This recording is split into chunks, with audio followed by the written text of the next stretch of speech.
Well, 5 minutes past the hour, I think it makes sense to kick this off, make sure that we don't run over time. For those of you who don't know us, either myself or David or Hume or CBRE, my name's Simon. I'm co-CEO at Hume. We are a HR, payroll, and benefits software company based in Canada, focused strictly on Canada, and have been over the last several months since really the COVID-19 situation sent everybody home. We've been trying to do whatever we can to provide content that can be useful, whether it's in the context of HR and payroll, or in this case, definitely not. We nonetheless want to be as helpful as we can. In this case today, we have with us David Cairns. He's an old friend of mine, as well as a commercial real estate agent that I've been working with personally for close to 10 years, I think now. Incredible at his job, very insightful. The idea for this webinar actually came from a post that he made on LinkedIn a couple of weeks ago, just offering help to anybody looking to navigate the situation. This was actually pre-government programs, but just generally navigate the situation of working from home, having a lease. We reached out for that advice, found it incredibly helpful. We're in the process of now working with Dave to try to figure out our own lease, and we thought that it would be great to offer that perspective to clients, friends, really anybody who might find it valuable. Without further ado, that's Dave. He's prepared a great presentation here today. I'll do my best to try to help wherever I can and guide in the conversation, but really the show is all yours. So if you want to add anything to that, feel free. Yeah, cool. Well, thank you so much for the introduction, and I hope everybody listening is managing as best they can in this situation. And Simon, I'm really glad that my social media presence is actually working and doing something, both leading to business between you and me, and facilitating work between us on this webinar. So that's great. So I'm Dave. I work at CBRE Canada. I help companies negotiate with landlords, anything office space related, things like if you're upsizing, if you're downsizing, if you're coming up to a natural lease expiry, if you need to add a location, subtract a location, enter a new marketplace, really anything that's related to an office lease, I support it. And I choose to work at CBRE because I think we're the best global platform out there. We are in more than 80 countries. We're probably cresting over 80,000 employees, and we service anything that you could possibly imagine related to real estate. So working in a company like this allows me to be able to support really any need that someone may have, even if it isn't my specific area of expertise. So that's what I do. And then one other thing for additional context, what is your specific area of expertise?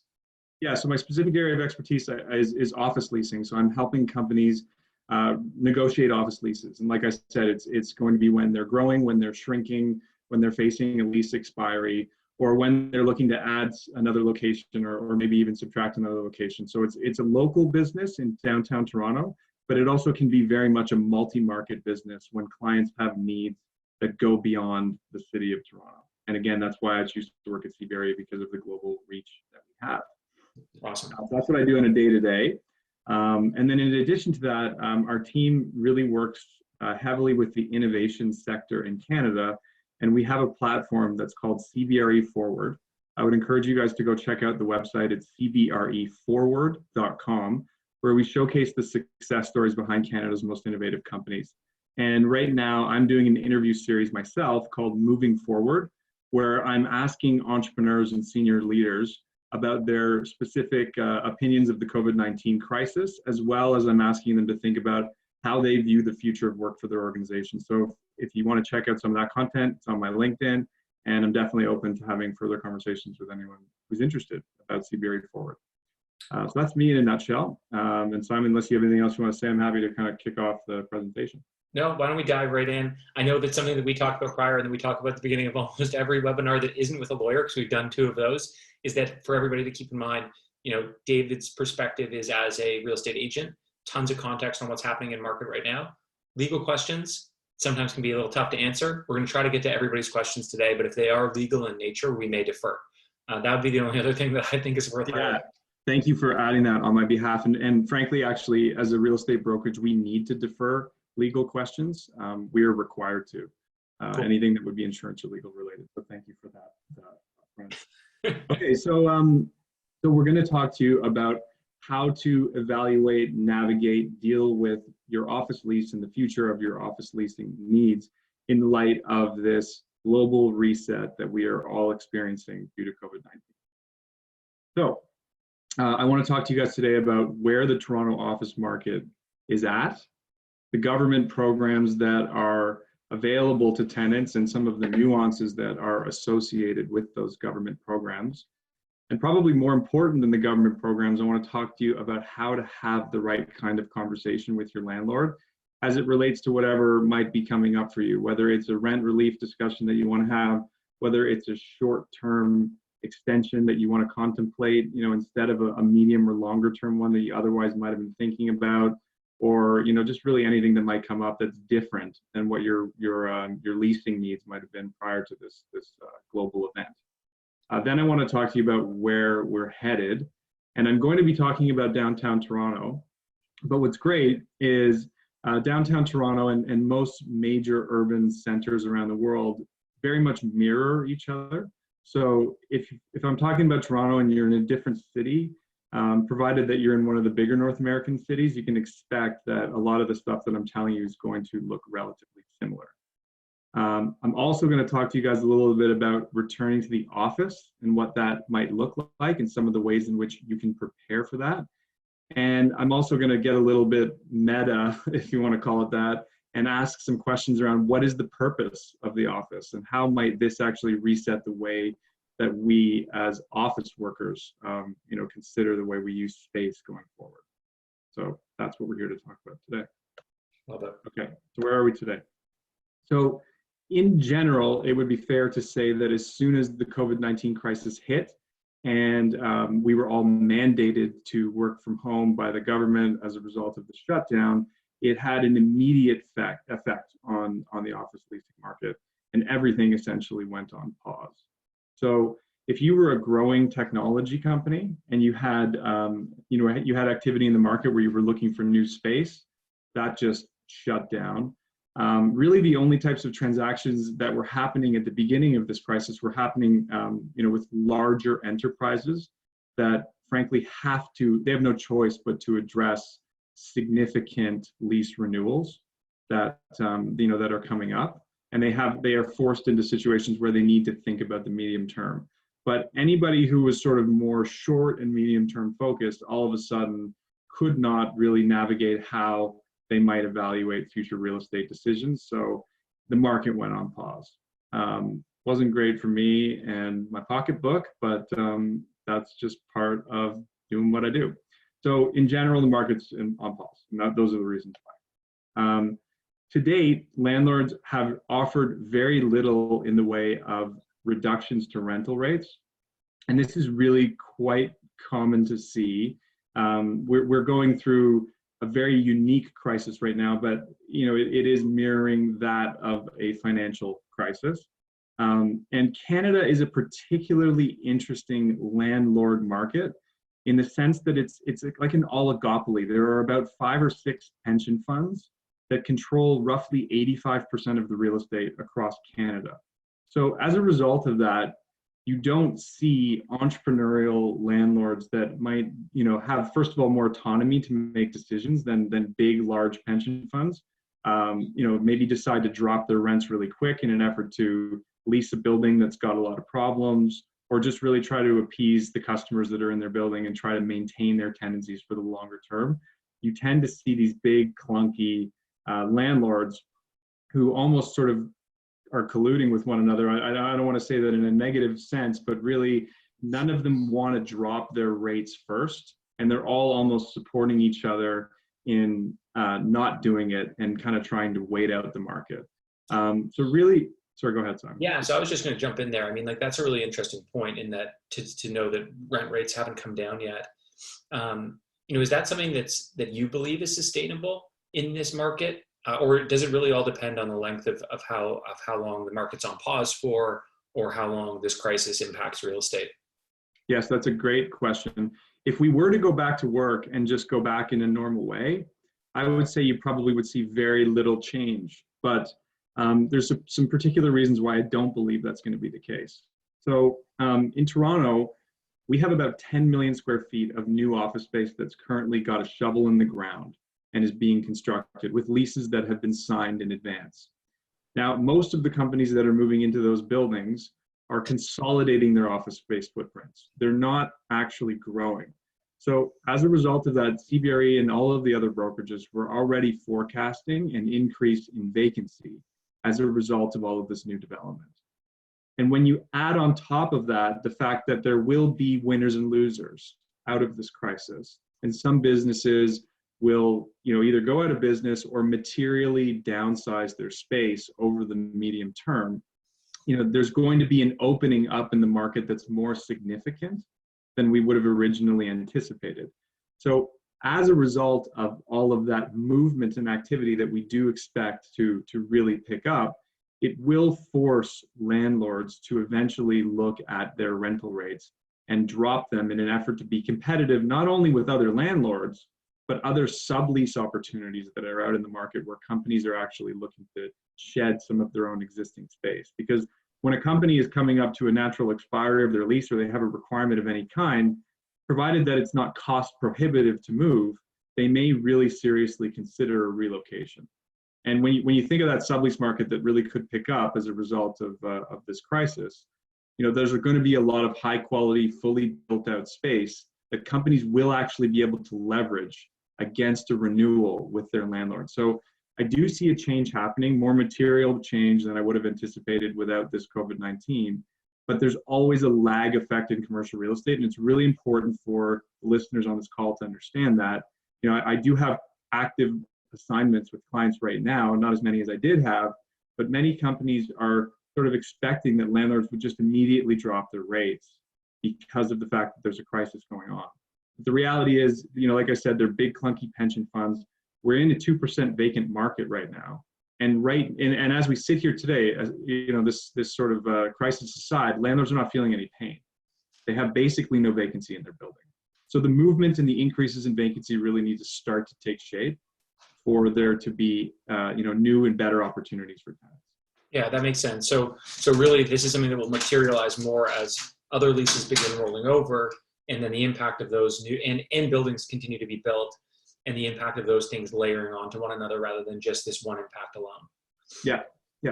It's you want to sort of if I was taking a bet, it's like this is going to change it and make it different and better for those companies that are still viable and sustainable on the sort of other side and whatever that other side looks like. Mm-hmm. But they just need to know that it takes time, and that theme is going to come kind of through this presentation in multiple capacities. Okay, cool. Yeah, so sorry to stop you there. No. It's a great question, and I think adding that context is actually really quite relevant. So I think it's good that you asked. Cool. So, in light of that, we're not seeing a lot of new large blocks of space come to the market yet, but I do predict that there will be some significant chunks of space that start to come to the market over the next 12 to 18 months. Some of that was already going to be tied to these large relocations that big companies like CIBC and others would have actually shed naturally through a relocation to these new towers that are being built. But in addition to that, their business needs are probably also going to change to some extent. And I think it's likely that there will be a rationalization of their footprint. They will start to evaluate space a little bit differently. Can't make any guarantees around this, but they may have, just using a random example, they might find out certain companies of that size and order of magnitude that there are components of their workforce that are actually working quite effectively through remote working efforts, right? And so as these companies start to naturally come up to expiries, they have, in some cases, more than 20 buildings that they occupy space in the downtown market alone. It could result in them actually shedding a portion of their space as well. So there are no new large blocks of space today, but I very much anticipate that there will be more that come, both in the context of companies shedding space as they approach renewals, and also, again, sublease opportunities, where companies are putting sublet space on the market, some significant chunks. The only real thing that we've started to see surface is more sublets in the sort of plus or minus 25,000 square feet. And now we're really even starting to see some small ones like 3,000, 5,000. 10,000 square foot sublets that are starting to surface and hit the market. And this isn't really very surprising. It's indicative of small and medium businesses having a more material impact already as a result of the crisis and as a result of paying rent on space that they can't occupy. So I think you'll start to see more and more and more of these types of sublets. And then as time goes on, we'll start to see some large chunks of space also hit the market. I'm curious. So again, I hate to interrupt so soon. Maybe you're going to answer some of this question later. But when you talk about large pension-backed landlords not being nimble in their pricing, I'd assume that subletters are going to behave a little bit differently because they're independent parties. We, for instance, could sublet a portion of our space and price it ourselves, right? Are you seeing pricing there shift quickly from compared to sublet 6 months ago? That is such an awesome question. I'm so glad you stopped me for it. Okay, so let me tell you. So and I haven't lived through this myself, but I've heard it from smart people that I work with who have been through recessions. You and I are really too young to have truly been through significant recessions. But what typically is the case is when companies look to sublet space at the beginning, most of them have unrealistic expectations in that they want to achieve a full recovery on their rent, which is a natural thing to want, obviously. And often they're getting called and called and called by brokers like me who are looking for work when there's less work to go around. And the brokers also don't necessarily do the best job of managing client expectations.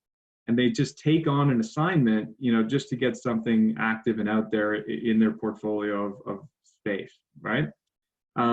Really, the best thing that you can do in a crisis is lead the market in whatever capacity you feel comfortable with. So you're going to have a much higher likelihood of being able to sublease your space if you're willing to take a bit of a haircut yourself and offer a price reduction. So, you guys, as an example, you already have way below market rent, which is a great starting position to be in.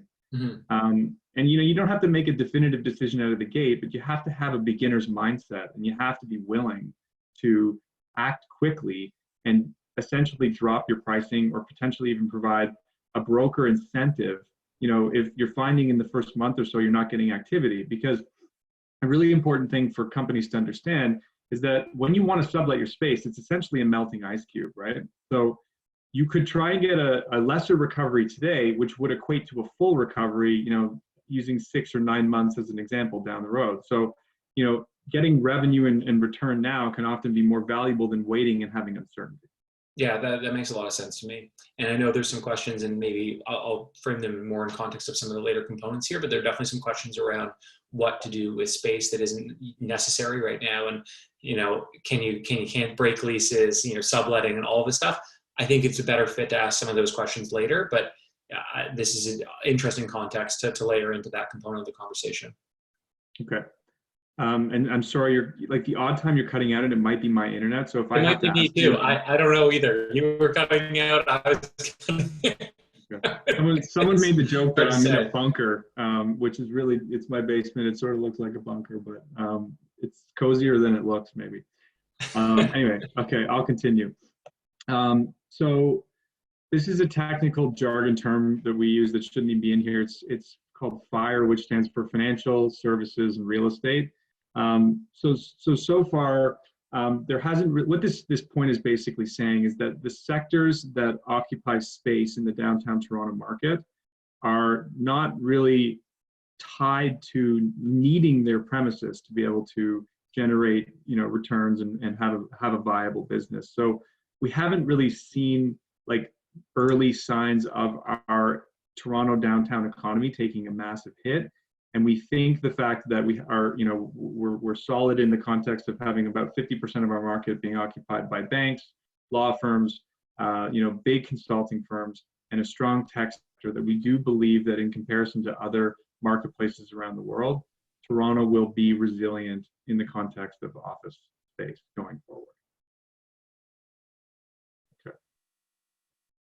And and at this time, there are not any material rent relief offerings coming from most of the landlords in the downtown market.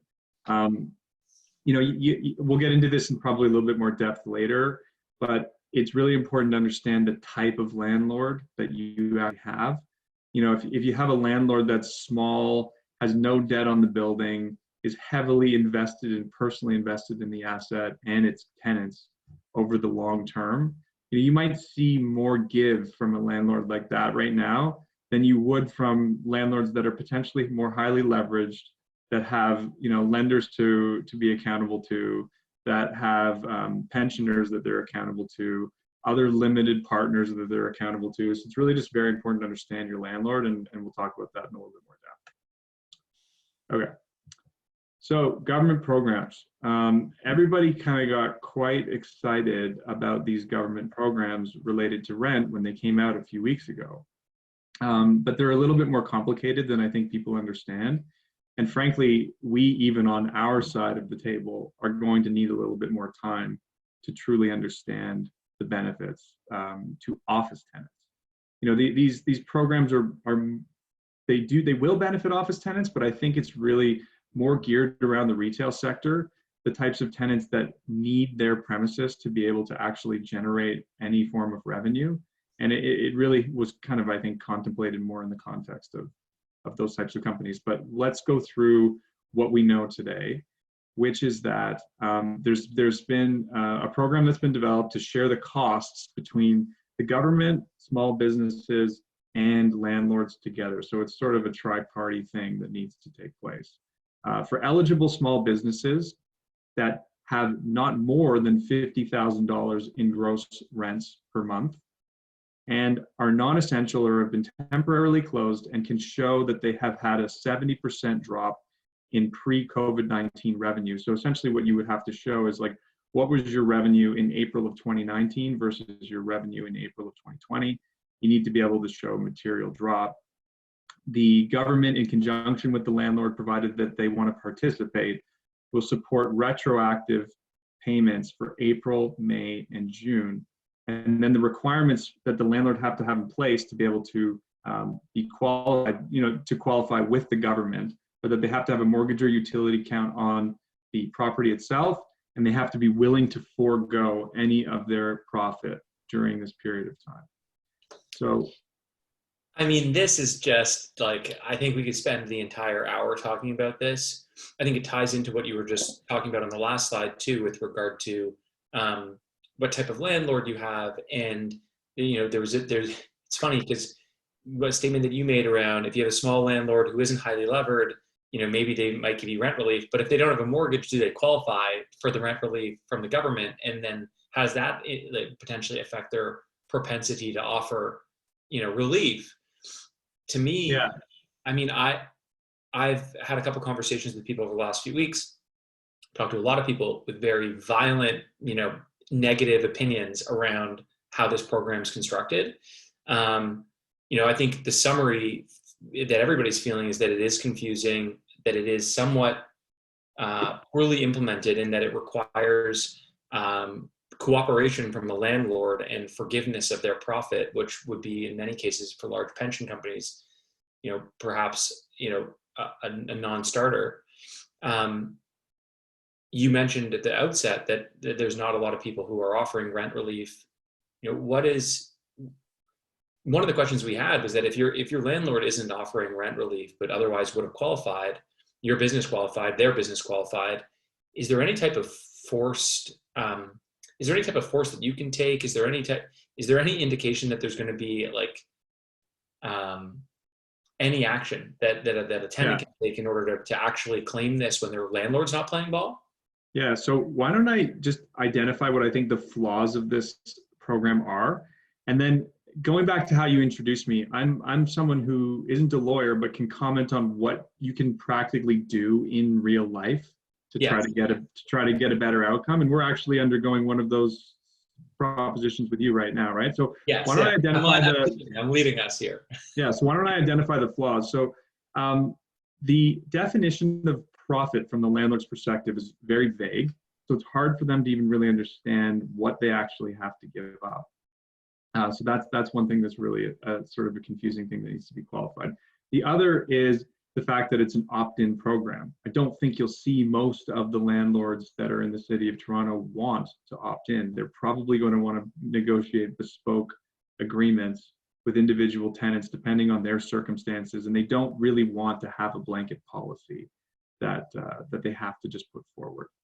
The other is that a lot of agreements have already been made for April and May rent between landlords and tenants. They haven't really been too significant, and I'll explain what some of them have been to date. But this is a program for April, May, and June rent, and the problem is it came a little too late, and there's a lot of agreements that have already been sort of negotiated.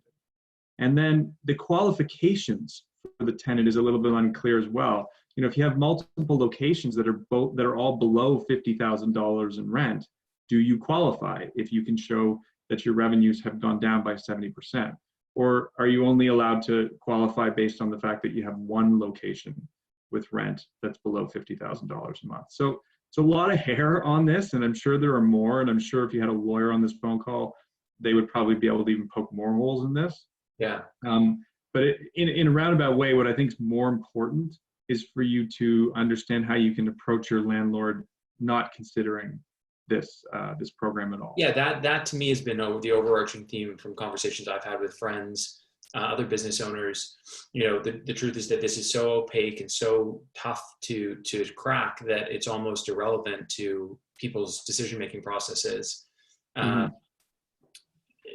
And really the only potential, light at the end of the tunnel for this program would be, clarification that comes in the coming weeks, and then retroactive payments that, cover future rent, or hypothetically, right? Because you've already paid April and May now, right? So yeah, it's, I agree that maybe the more relevant points to cover are what you can do in the absence of qualifying for this, because whether you qualify or not, you might not be able to access it.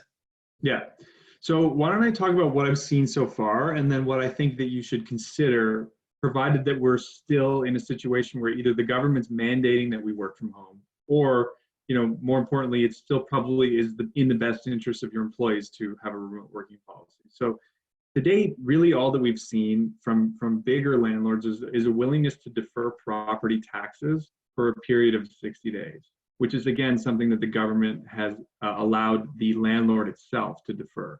The problem with this is that it doesn't really provide much benefit, again, because you're going to be obligated to pay double property taxes, in the months that follow. The only actual savings that I've seen some landlords undertake is they're evaluating some of the immediate savings that they're getting from the fact that the buildings are not being operated. So you can't change the contracts that you have with snow removal or things of that nature.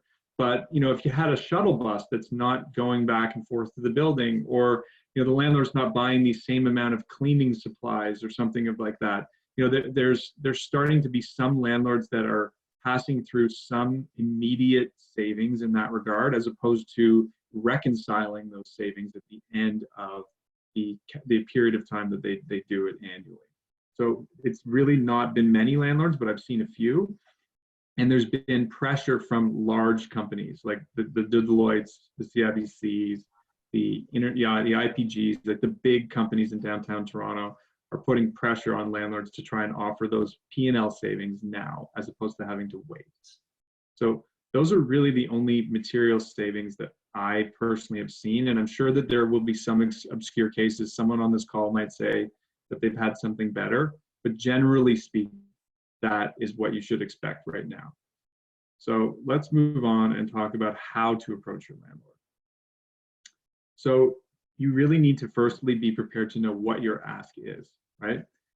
So in other words, you have to really dive deep and understand the anticipated effect that you see this crisis having on your business.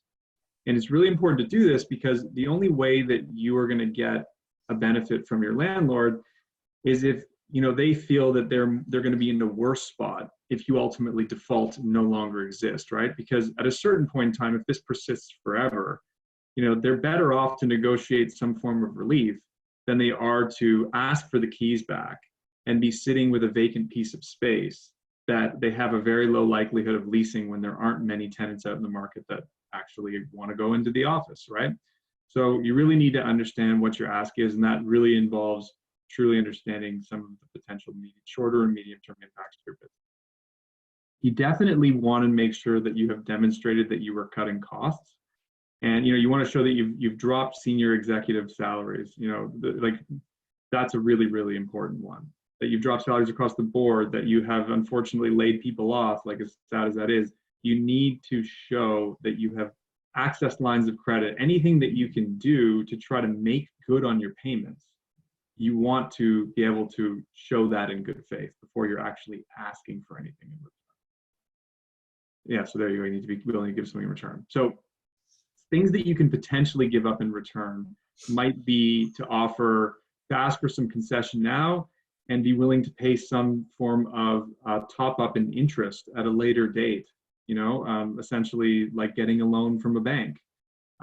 If you have any rights that are, very tenant favorable, let's say the landlord doesn't control their own building because of your tenancy and maybe they would like to in the event that they want to substantially renovate it or demolish it or do something with it. Most leases in downtown Toronto would already have something like that in there, but I'm just using it as an example, as an obscure case.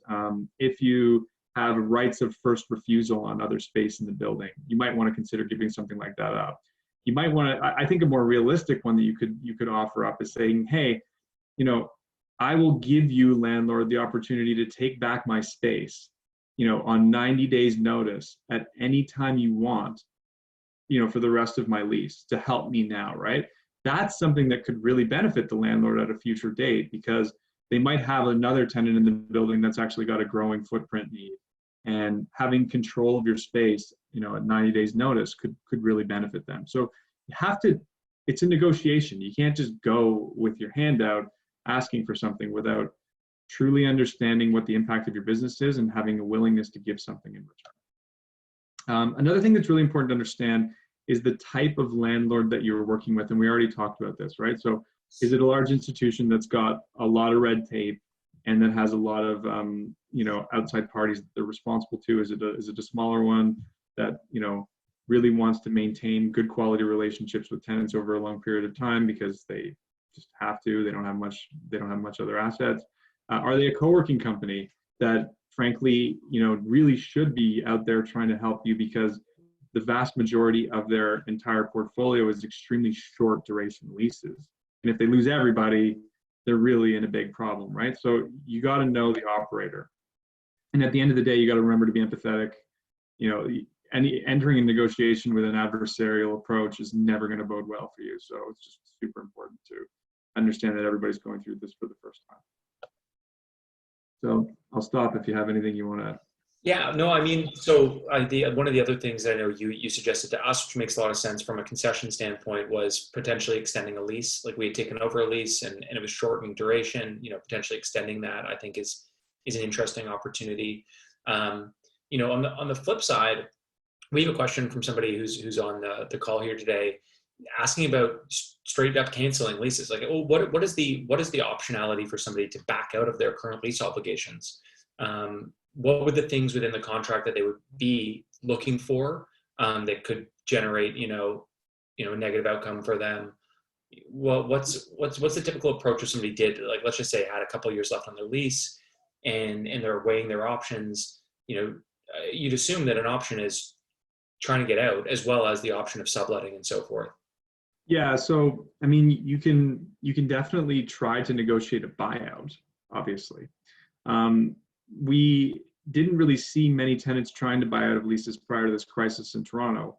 And if we did, it tended to be a pretty significant portion of the remaining rent obligation.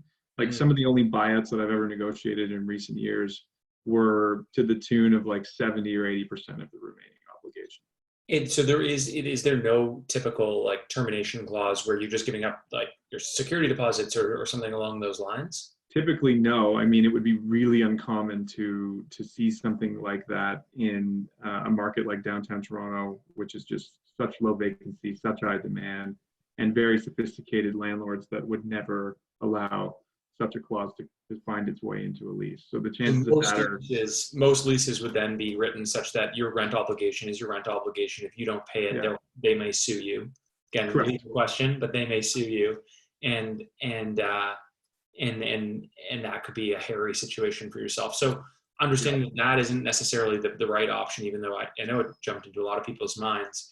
The other options, again, just to kind of recap here, would be negotiating directly with the landlord, and bringing forward a number of those different types of solutions, extending your lease, giving up certain rights in order to see some relief now, or in the near or medium term. And then the other option is moving towards subletting. Yeah, it's buyout or sublet, and frankly, sublet is really going to be your most likely path. In subletting, can anybody sublet their space, or is there usually a term that you have to look for in your lease again that it gives you that right? Is it common to have that right? Do you need to check with your landlord? Typically, it's something that landlords are comfortable offering up with, provided that that it does have some strings attached to it. Sometimes landlords will have wording in the lease that doesn't allow for you to compete if they have similar size space available in the building, because they don't really want to get into a competition with a sublet space. But in general, it's usually something that they cannot withhold unreasonably. And you don't even see stuff like that. Like it's common for landlords to have a willingness to allow tenants to sublet space. So. And then typically though, they would have to approve the tenant as well, correct? Sorry, say that again. They would typically have to approve the tenant as well. Yeah, they would definitely have to approve the tenant. That definitely goes without saying. But you'd have the ability to market it, bring forward, a qualified tenant, and then you have to go through an approval process. Part of which would be evaluating the financial strength and just generally, what's going on with the entity that's going to be coming onto that lease as a subtenant. But yeah, it would be, I think, pretty uncommon for your lease to not have some provision in it to allow you to sublet. Okay, interesting. So that the negotiation or sublet are really the options that people have today. Assuming no flexibility from their landlord, then really you are just stuck with the sublet option. Mm-hmm. Yeah, and just going back to the approach here, if you know that you are going to likely need to sublet your space, there's really no reason to not get that space out onto the market as soon as possible, because you as a tenant have full control over whether you're going to say yes or no to a potential prospect. And luckily, when working with people like myself, we're paid on a performance basis. So you actually don't have to pay anything to a broker until such time as they provide a successful outcome to you. So I would recommend getting it out there if you kind of understand where your business is headed, and then it becomes a conversation with your broker about the quality of the space that you have. Obviously, the better the quality of the space, the higher the chances of a good recovery, the location of the space and the attractiveness of that, and then trying to crystal ball or evaluate what might be the right price tag to go to the market with in light of the fact that we are facing symptoms of a recession. Okay, awesome. Does that make sense? Yeah, absolutely. Just while we're pausing here at sort of the end of the section that also covered the rent relief programs, I'll try to sneak in a couple more questions from people who are on the call. One relates to mortgages. And I know you mentioned there, one of the qualifications for a landlord was that they had a mortgage or were paying a utility bill. So if it's a landlord who does not have a mortgage on the property, can they still qualify hypothetically for the program so long as they're paying a utility bill? So to my knowledge, no, because I think it's meant to support landlords that also have obligations. Okay, so if a landlord does not have a mortgage and as a tenant, you're out of luck, and there's no changes foreseen to that structure. Yeah, again, I would rather ask a lawyer to answer that question, but that's the knowledge that I have as it relates to this particular program. There has to be some kind of a mortgage on the property. That was my understanding as well. And it's not to say you can't negotiate something. It's just that you may not be able to be successful through the government relief program. Yeah, that makes sense. And then the other qualification question, and maybe this is again better for a lawyer, but you mentioned there that you have to be considered a small business in addition to some of the other impacts. That measurement of small business, would that be, do you know if that's current year or former year? Like if your business is shrinking and your revenue numbers are falling, would this be a 2019 number or 2020 number for, or sorry, 2019 or 2020 numbers as it relates to qualification as a small business? Yeah, so again, my interpretation of small business is actually tied to what rent you're paying. So I think that they're qualifying you as a small business if your rent obligation is 50,000 or below. Okay, yeah, that was my thought as well. That was my thought as well. For this particular program, I know for a number of other programs, wage subsidies, et cetera, there are different qualification criteria. But in terms of this, it's strictly if you're paying less than 50,000 monthly. Yeah. Then they call you a small business, and then from there you're going to have to show revenue decreases year over year. You can kind of just pick last year at the same time versus this year at the same time. Probably be good to show a couple months, not just 1 month, but a couple months. Yeah. Okay. That makes sense. That kind of clears up a lot of the questions from that last section. So I'll let you get into where we're headed. No problem. Sounds good. Okay. So where could we be in the next 6 to 12 months? And I preface it by saying could, because if I knew, I would not be a real estate broker. I would be playing the markets. Okay. So, we've talked about a lot of things that I think won't make this surprising. We're anticipating increased pressure from tenants to decrease rental rates.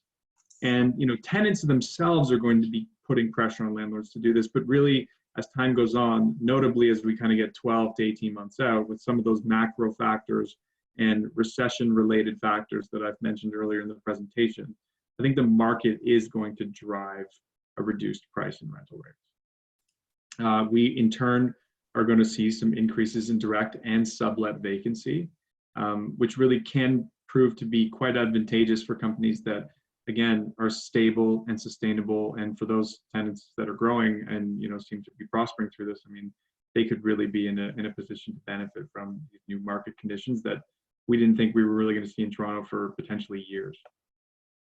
There will be the potential for shorter term deals as companies demand more flexibility. We're already seeing some willingness from landlords to negotiate shorter terms than they otherwise would have. So I have a client who actually wants to expand in the building that they are in right now, which is like an incredible gift for both the landlord and for me, considering what's going on. And, if we had been doing this prior to the crisis, the landlord very likely would have kind of dictated that we have to lease the space for 5 years, even if we wanted to lease it for 2, just because it was a landlord's market, so to speak. Mm-hmm. But in light of this crisis and in light of trying to take care of an existing tenant, they're willing to offer that space to us for 2 years. So that's something that I'm seeing. I'm also negotiating a deal with another sizable tenant right now. They're 70,000 square feet. They're the largest tenant in a building that's about 250,000 square feet. And we have a lease coming up in 2021, and the landlord is willing to allow us to extend that lease for 1 year. So, if you're a meaningfully sized tenant for the building that you're in, I think it's important to know that you'll have even more clout to negotiate flexibility in light of the crisis.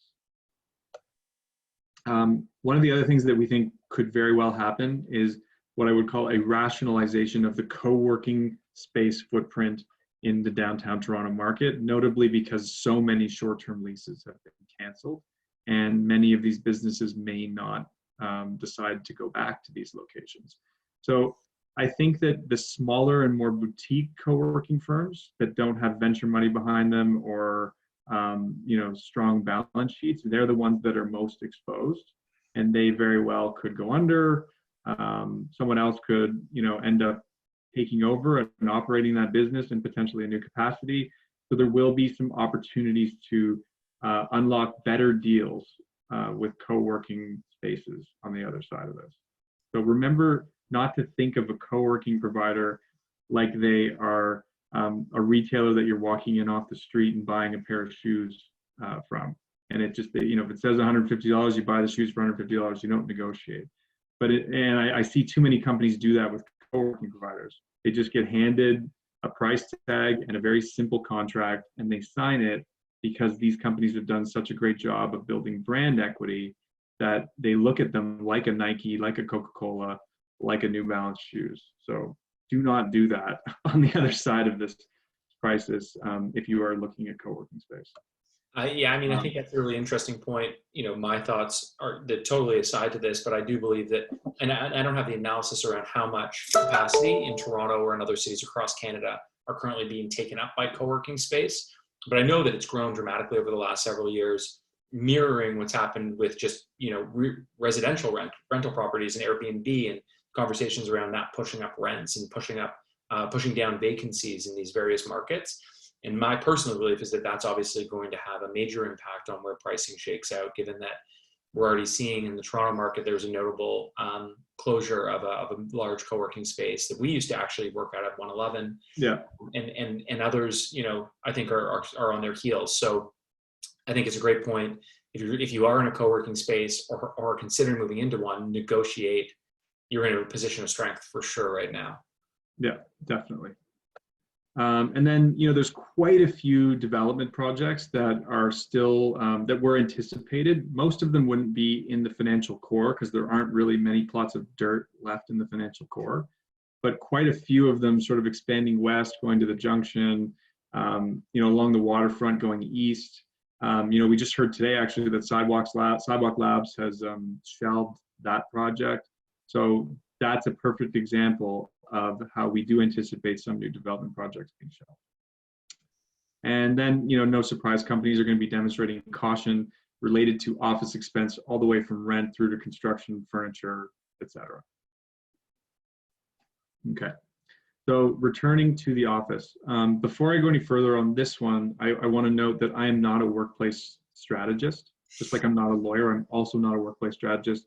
And I'm not really the authority on advising you how to go back to work, but I can pose some questions that you should consider. So I think it goes without saying that companies are going to have to practice social distancing in some capacity in an effort to keep their employees safe. And, it's just kind of the right thing to do. So, I've talked to a lot of different companies, and I think a lot of them are thinking that they might be filtering about 25 to a maximum of 50% of their workforce through the space on a rotating basis. And, if your job vocation does not require you to be in an office, which, I would fall into that category, Simon, I'm sure you to some extent fall into that category. A lot of companies are saying, why would I risk the safety of my staff in the medium term when we don't have enough information on this crisis? So rotating workforces, definitely reduced headcount, both just to protect people that don't need to be there and, to practice proper social distancing is a likely aspect of returning to work. We covered this to a certain extent, that particular topic, in an adjacent way on a call with an employment lawyer a couple of weeks ago. And I think it's really important to highlight to everybody on the call that when people do start returning to work, it's going to be very important to be following government guidelines, because if you do step outside of those, you could be in violation of workplace health and safety regulation and be liable for the outcome of anybody in your office getting sick. Again, I'm not a lawyer either, but I think that to layer on top of your thoughts there in terms of the probable outcome, it's really important to keep in mind that rushing anything beyond what the government's telling you to do is actually a liability to your business, and it's unclear how business insurance, general liability type policies would be covering those liabilities. And so, these are both things, talking to your business insurance broker as well as, potentially a workplace lawyer could be really important when you're returning to work in order to make sure that you're doing it right, because there is liability involved with the sole return to work as well. Yeah, great point. That's knowledge for me too. So companies are also starting to contemplate an expanded workday or week, again, with the intention of trying to stagger the time that people are at work. Part of trying to find the most practical ways of keeping about 25 to maybe a maximum of 50% of employees in the office. People are thinking of installing barriers, just like you're seeing in grocery stores and other places, antimicrobial surfaces. Are face masks something that you deem to be mandatory for your staff? Some of these things are probably going to be business decisions that each company is going to make on their own. You definitely want to consider your at-risk staff if you have any people that have compromised immunity or that might be older and falling into that more high-risk category. Probably best to keep them at home. What does self-screening procedures look like, and what does that, what's the relationship between the landlord and the tenant to perform those screenings? Again, some of these things are really going to fall in landlord-tenant relationships, like the same thing with sanitation stations. and temperature checks. These are things that may actually show up in things like lobbies of buildings. And I think that you can expect that most upstanding landlords, these pension fund landlords that we're talking about, they're going to take these things really, really seriously and probably really step up their screening and sanitation in critical areas of the building. Something that we're talking about too, and this could really be an impediment, but maybe no more than 1 to 2 people in an elevator. Landlords are probably going to start to upgrade their elevators if they haven't, to provide touch-free access. And then this is the one that, like, I'm really honestly wondering what this is going to look like. How are cities and how are governments going to facilitate commute and public transit? And frankly, I don't have an answer to this question, but it's something that I think obviously needs to be seriously considered. Yeah, I think that's a really big one. I know that for us, in thinking about return to the office, that's a major consideration. Telling people who do depend on public transit to, maybe, wait longer to return to the office because there is increased exposure there. I think that one thing that we're guiding from, again, a little bit more of an HR perspective, is putting in place really clear policies. Obviously, as this all hit, a lot of companies really raced to get policies in place with regard to how the offices were being used in the early days before everybody was forced to work from home. But I think that having super clear policies with regard to, how you return is also going to be important, and being cognizant of what you are and are not allowed to ask employees to do or disclose, or how to behave. These are all considerations that I think are going to put a lot of strain on lawyers, because again, there's liability, both in terms of what you allow to occur and in terms of what you ask people to do. There's certain boundaries around what you're allowed to even ask people to do, that could also be seen as violating workplace regulation. So this is a crazy topic. It's one that I'm sure everybody's grappling with, and feeds directly into everything that you've talked about with regard to potentially reduced demand for workplaces for some significant time. Heightens the importance of trying to negotiate with landlords, heightens the importance of being first to market if you are thinking about subletting, being first to market, because just as, those large landlords are going to take their time in adjusting rents down, it's going to be, there's likely to be a movement downwards as more space hits the market, or as more people do decide that they're going to shift pricing of their sublet. And so, it might be painful. What I'm taking away from this right now, and this is the first time you and I have talked about this, but one of the things I'm taking away from this right now is that if we were to be subletting, maybe increase our threshold for how much of a cut we're willing to take, because that may look like a really great price just 6 months from now. Yeah. You have to get away from that human nature thing, right? Of like, you just don't want to do the painful thing of potentially accepting less than you might be able to achieve, wondering if you left something on the table, right? Mm-hmm. You have to balance, the devil inside of you that wants you to think that way, but come up with a practical and logical, decision based on real information, as much of it as you can uncover. 100%. Yeah. Okay. So I know we're kind of coming to the end here. I want to respect everybody's time. I thought I would do my own little crystal ball on the future of work. I should say that these are mostly my beliefs, not the beliefs of CBRE Canada specifically. And I think that on some level, we've even been told we're not supposed to do this, but I'm going to do it anyway. So I think that this, like COVID-19 has prompted us to ask a profound question, which is, what is the purpose of the office? I think that this question was one that would have been really, we would have dove into heavily over the next 10 years, just given some of the early signs of customer demands changing for office space. But this COVID-19 crisis is just going to fast track us asking this important question.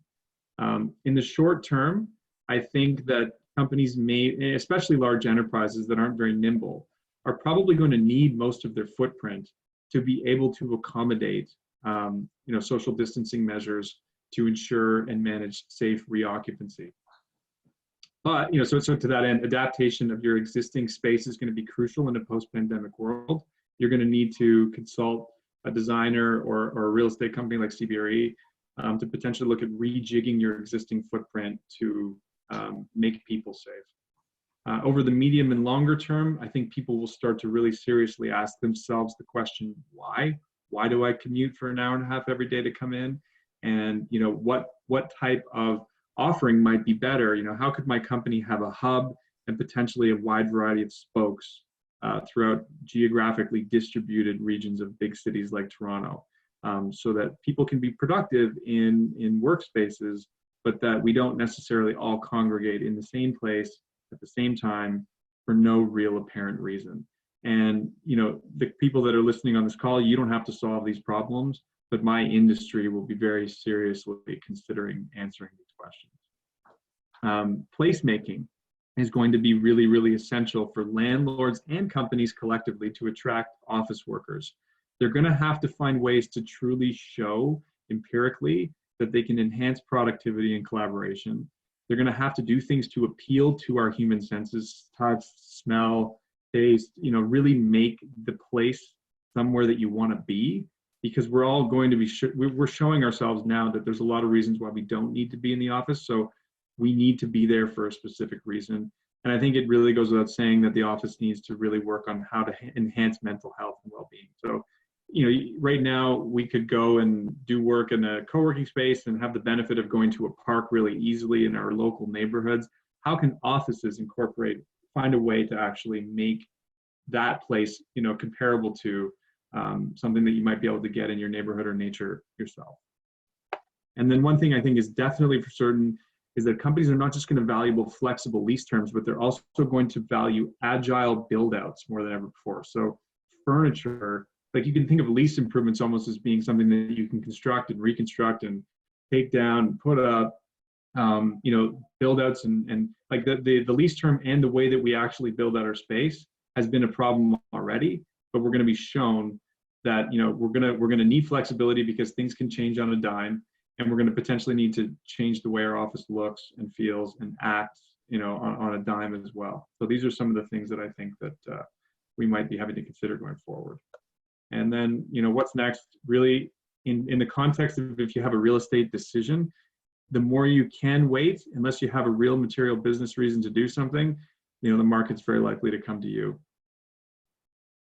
Cool.